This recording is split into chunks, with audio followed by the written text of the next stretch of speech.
তো hello sports Bangla চ্যানেলের বন্ধুরা, আশা করি সবাই ভালো আছেন এবং সবাই আইপিএল এনজয় করছেন। গতকালকে গুজরাট বনাম হায়দ্রাবাদের ম্যাচ, সেখানে একতরফা খেলা হয়েছে, গুজরাট জিতে গেছে। কারা কারা বলেছিলেন কমেন্টসে গতকালকের ভিডিওতে যে গুজরাট জিতবে, আসবো। তবে তার আগে পয়েন্টস টেবিল এবং আমরা আলোচনা করব আজকের ম্যাচ নিয়ে। তারপর আমরা আসছি গতকালকের ম্যাচে কি দেখতে পেলাম। পয়েন্টস টেবিলে একটা পরিবর্তন হয়েছে। দেখুন, গুজরাট টাইটান্স পৌঁছে গেছে 1 নম্বরে 16 পয়েন্ট পেয়ে, অবশ্যই গতকালকের জয়ের সুবাদে। এছাড়া আরসিবি 2 নম্বরে 3-এ কিন্তু সানরাইজার হায়দ্রাবাদ এসআরএইচের অবনমন হয়েছে, ডাউনফল হয়েছে। তবুও 3 নম্বরে আছে। আর প্লে অফ খেলবে এটা আপনারা ধরে নিন গুজরাট টাইটান্স। এছাড়া আজকে যাদের খেলা তাদের মধ্যে কেকেআর একেবারে নিচের দিকে 8 নম্বরে, 9-10 মানে মুম্বাই আর এলএসজি লখনৌ এরা তো প্লে অফের বাইরেই চলে গেছে। আজকে আরসিবির খেলা আছে, মানে 2 নম্বর দলের সঙ্গে কেকেআরের খেলা। দেখব সেই বিষয় নিয়ে জেতার পার্সেন্টেজ বা উইন প্রবাবিলিটি কি বলছে, ওয়েদার কীরকম থাকবে, সমস্ত আলোচনা করব। তারপর আসবো জিটি ভার্সেস এসআরএইচ গতকালকের ম্যাচের আলোচনায়। তো আজকের ম্যাচ ডে আজকে হচ্ছে গিয়ে আরসিবি ভার্সেস আমরা দেখতে পাচ্ছি কেকেআরকে।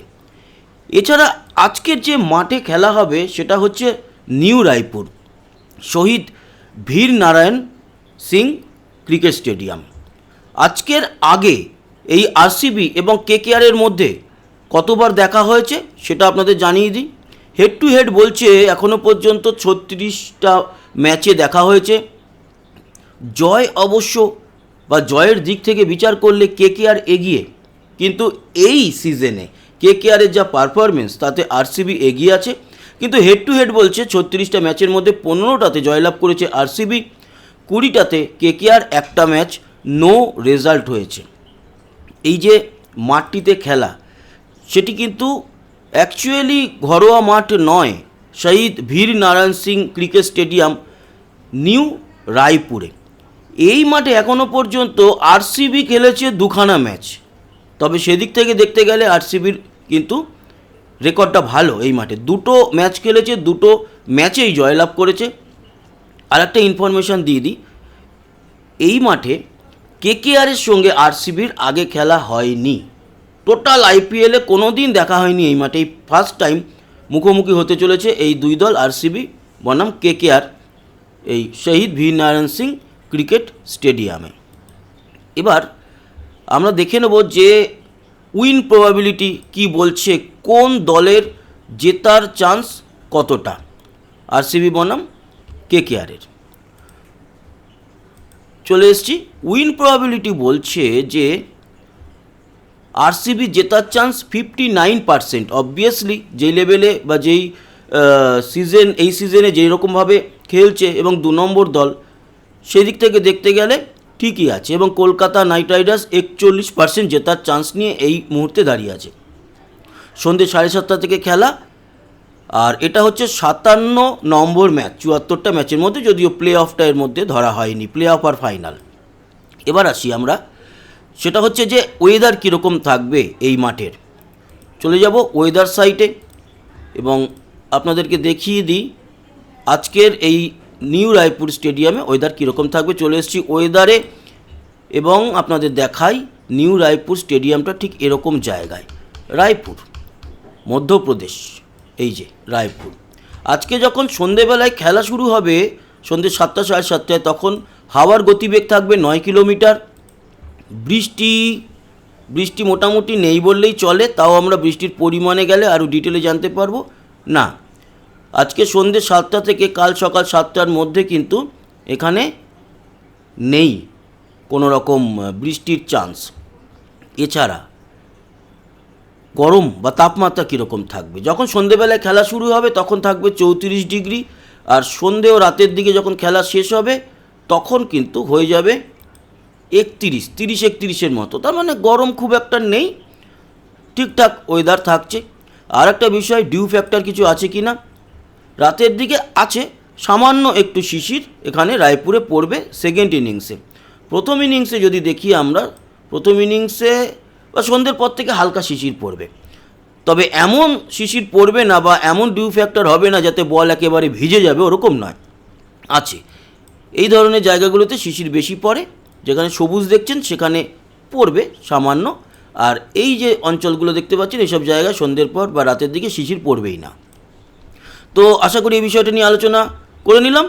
এবার আমরা আসি গতকালকের যে ম্যাচ হয়ে গেছে সেই ম্যাচটিতে কারা বলেছিলেন যে জিটি জিতবে সেটা তো দেখবই, তবে তার আগে ম্যাচ সামারিটা আমরা দেখে নেব খুব ছোট্টর উপরে, মানে অত ডিটেল আলোচনা করব না। কি হয়েছিল আর প্লেয়ার অফ দ্য ম্যাচ কে হয়েছে এই বিষয়গুলো আমরা দেখব। চলে এসেছি গতকালকের ম্যাচের সামারিতে। প্রথমে ব্যাট করে 20 ওভারে 5 উইকেট হারিয়ে 168 রান তুলেছিল গুজরাট। তখন ভেবেছিলাম বোধহয় যে সানরাইজার হায়দ্রাবাদ হাসতে হাসতে এই রান তুলে দেবে, কিন্তু না, পারেনি। এক প্রকার বলা যেতে পারে গতকালকে একটু বোলিং পিচি ছিল। তারপর দেখুন সানরাইজার খেলতে নেমে 14 ওভার 5 বলে সব উইকেট হারিয়ে মাত্র 86 রান তোলে। 82 রানে 168 করার পরেও 82 রানে গুজরাট কিন্তু জয়লাভ করে এই ম্যাচ। কাগিসো রাভাডা কালকে প্লেয়ার অফ দ্য ম্যাচ হয়েছে। 4 ওভার বল করেছে, 28 রান দিয়ে 3-3টে উইকেট নিয়েছে কাগিসো রাভাডা। গুজরাটের হয়ে যারা ব্যাট করেছে তাদের মধ্যে সাই সুদর্শন 44 বলে 61, ওয়াশিংটন সুন্দর 33 বলে 50 এবং নিশান্ত সিন্ধু সে 14 বলে 22। যারা বল করেছে হায়দ্রাবাদের হয়ে তাদের মধ্যে বেটার 3জন পারফর্ম করেছে তারা হচ্ছে প্রফুল হিঙ্গে 3 ওভার বল করে 17 রান দিয়ে 2 উইকেট, সাকিব হুসেইন 4 ওভার বল করে 37 রান দিয়ে 2 উইকেট এবং প্যাট কামিন্স 4 ওভার বল করে 20 রান দিয়ে 1 উইকেট। সানরাইজার হায়দ্রাবাদের হয়ে যারা রান করেছে তারা কেউই কিছু করতে পারেনি। টপ 3 ব্যাটার, 1 নম্বরে প্যাট কামিন্স রয়েছে 9 বলে 19 রান, এই হচ্ছে টপ স্কোর।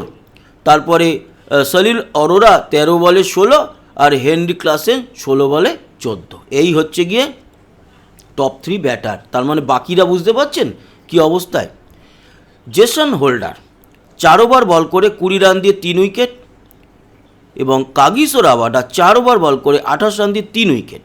এখন অনেকের প্রশ্ন থাকতে পারে 4 ওভার বল করে 20 রান দিয়ে 3 উইকেট আর 28 রান দিয়ে 3 উইকেট নেওয়ার পরও কাগিসো রাভাডা কেন প্লেয়ার অফ দ্য ম্যাচ হলো? আসলে প্রথম দিকের গুরুত্বপূর্ণ উইকেটগুলো কিন্তু কাগিসো রাভাডা তুলেছে। এছাড়া প্রসিদ্ধ কৃষ্ণাও 3 ওভার বল করে 23 রান দিয়ে দুটো উইকেট তুলেছে। এই হলো গিয়ে ম্যাচ সামারি। এবার আসি গতকালকের যে ভিডিওটা বানিয়েছিলাম তার তলায় বলেছিলাম যে কালকের ম্যাচে কে জিতবে, তো সেখানেও আপনারা কমেন্টস করেছেন। সেই কমেন্টসে কাদের আনসার সঠিক হয়েছে আমরা কিন্তু সেটাও দেখে নেব। তো আমরা সেই ভিডিওটাতে চলে যাব। আর এটাও বলে রাখি যে আপনারা আজকের এই ভিডিওতে কমেন্টস করবেন কে জিততে পারে বা কোন দল জিততে পারে। কালকের আলোচনায় আপনাদের কমেন্টসও দেখাবো। দেখুন এই যে রমিত দাস ভুল, সানরাইজার জেতেনি। জিটি উইন লিখেছে গৌর মণ্ডল, তার মানে 2 নম্বরই আমরা পেয়ে গেছি সঠিক আনসার। বাকি কিন্তু কালকে হায়দ্রাবাদ জিতবে এরকম কমেন্টস বেশি এসছে। দেখুন এসআরএইচ জিতবে, হায়দ্রাবাদ জিতবে, এই আর একজন সত্য ভট্টাচার্য লিখেছিল জিটি উইন। তারপরে পঙ্কজ দাস লিখেছিল জিটি উইন 100%। আবার দেখুন এসআরএইচ হায়দ্রাবাদ জিটি উইন 100%। আর পঙ্কজ দাসের কমেন্টস বারবার। আচ্ছা সুমীর মণ্ডল জিটি লিখেছে। দীপ গাঙ্গুলি জিটি জিতবে, জিটি লিখেছে দেবার্পণ গাইন। তারপরে দীপ গোকু সেও Gujarat Titans win 100%, Gujarat GT win.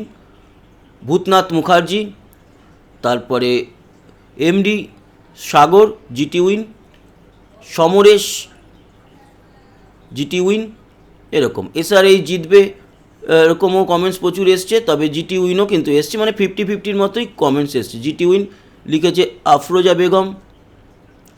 তারপরে জিটি উইন চন্দনা অধিকারী, জিটি জিতবে শ্যামল বারুই। এখানে অনেকেই আবার হায়দ্রাবাদ লিখেছে। আবার জিটি উইন মোহাম্মদ কবির এবং আরিফ খান জিটি উইন, মোহাম্মদ সইফুল ইসলাম জিটি উইন, এরকমই কমেন্টস এসছে। মোটামুটি অনেকগুলো কমেন্টসই দেখালাম আপনাদেরকে। আজকেও আপনারা অবশ্যই কমেন্টস করুন যে আজকের ম্যাচে কে বা কোন দল জিততে পারে। তো এই ছিল আলোচনা। আশা করি ইনফরমেশন ভালো লাগলো, ভিডিওটি ভালো লাগলো। সাবস্ক্রাইব করে আমাদের সঙ্গে থাকবেন, লাইক আর শেয়ার করবেন, কমেন্ট বক্সে আপনার গুরুত্বপূর্ণ মতামত জানাবেন। আসি, আবার দেখা হবে, টাটা।